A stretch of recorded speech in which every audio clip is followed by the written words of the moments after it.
Regrettably, my friend Christo finds himself embroiled in a legal predicament, having been unjustly targeted for his unwavering commitment to upholding the Constitution and holding elected officials and police officers accountable for their actions. His pioneering spirit and unwavering resolve to promote good governance and safeguard individual liberties has made him a target for those who seek to subvert the very principles he espouses.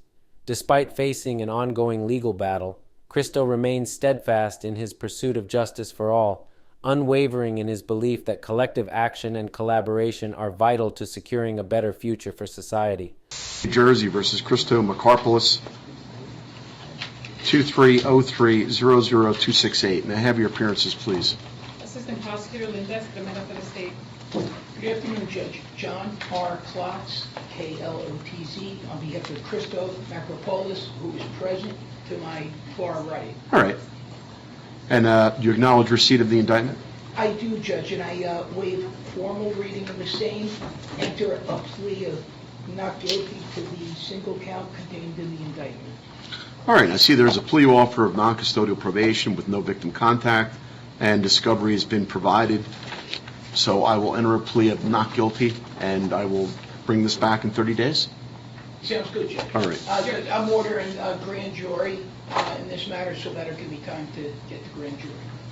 Your Honor, the state will probably be making an application. I would ask if it could be brought back in 2 weeks instead of 30 days.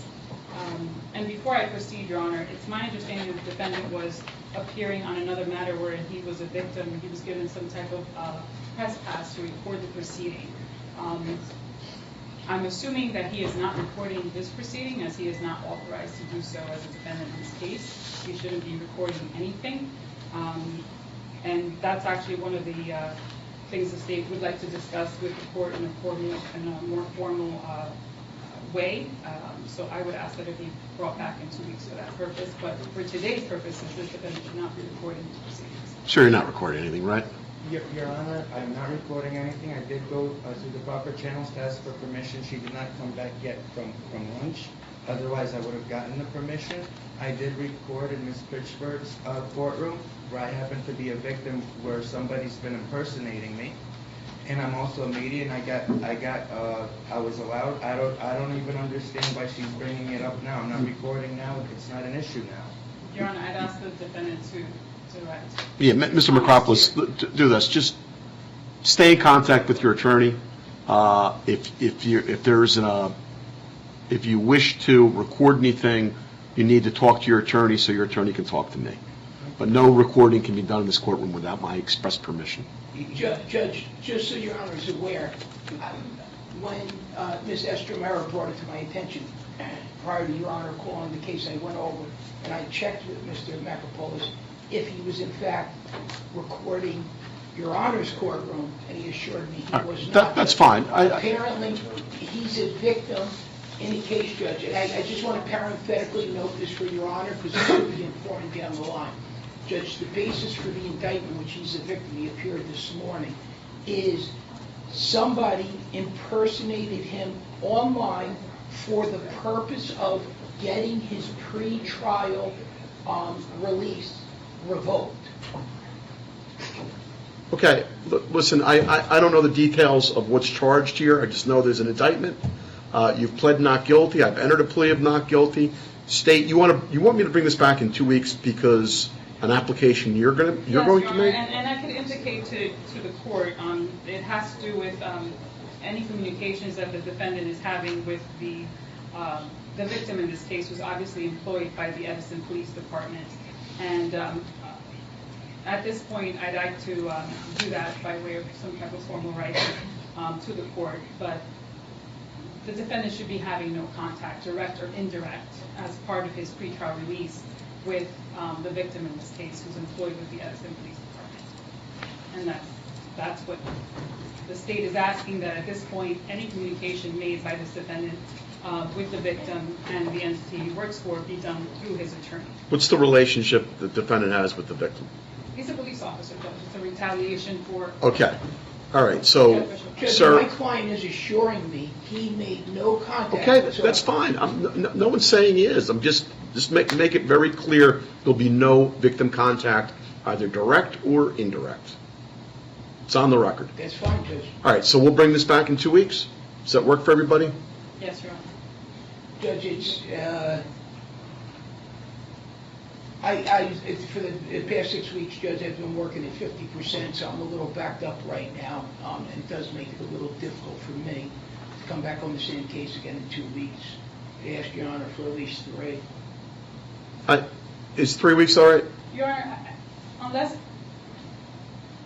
at this point, the state is asking the court to, or would ask the court, if you would like to entertain the application, is that any communications made by this defendant to the Edison Police Department be done through his attorney. Not indirect. I understand that the defendant makes applications, and there have been some very vulgar, let's just say, or spirited emails, very insulting, bad language, that should not be sent to the police department. In order to avoid that, as part of the no contact order, the state is asking that any communications made be done through his attorney. Any Oprah requests, any things of that nature be done through the attorney so that there's no link between him and the police department, unless, of course, it's an emergency and he can contact the Judge, the only part of that I have a problem with is the part about the Oprah request. I mean, the whole spirit and scope of Oprah is for, free and open access. And Judge, I think that's what the complaint is grounded in, is the fact that my client has made several Oprah requests to various police departments. And Judge, he's been making Oprah requests for years because he's one of these online journalists, Judge, and he's been making Oprah requests for years. He's an investigative reporter, Judge. All right, listen, I can't stop him from, if it's in writing, Yeah, what I can do is this. Any communication you have with the Edison Police Department needs to be in writing. You can't call them. If you need to call them, if it's an emergency, it's an emergency, but it better be an emergency. Was that what you wanted me to bring this back Your Honor, in 2 this weeks? attorney, yes, I would like to deal with it and perhaps putting it through his attorney so that there's no miscommunication or there's no, perhaps counsel would advise him as to what language needs to be put in for those requests. Nobody's stopping him from putting in the request, Judge. If he wants to communicate with the Edison Police Department in writing, I have no problem with that. He can write whatever he wants. I can't stop him from doing that. If there's something inappropriate in there, that's a whole different matter. But I take it when someone opens a letter in the Edison Police Department, they're all adults over there. So anything will be in writing. You're not to contact them by phone unless it's an emergency. Why don't we bring this back? To his detractors, he is vilified as a racist and subjected to unfounded allegations and a host of other malicious tactics aimed at tarnishing his reputation and impeding his advocacy. As his ally and supporter, I affirm that Cristo is a person of unyielding conviction, resolute in his determination to shed light on the pervasive corruption that undermines the very foundation of our democratic society. We must take a stand against the insidious machinations of those who employ sophisticated legal language and duplicitous tactics to thwart the efforts of individuals like Cristo.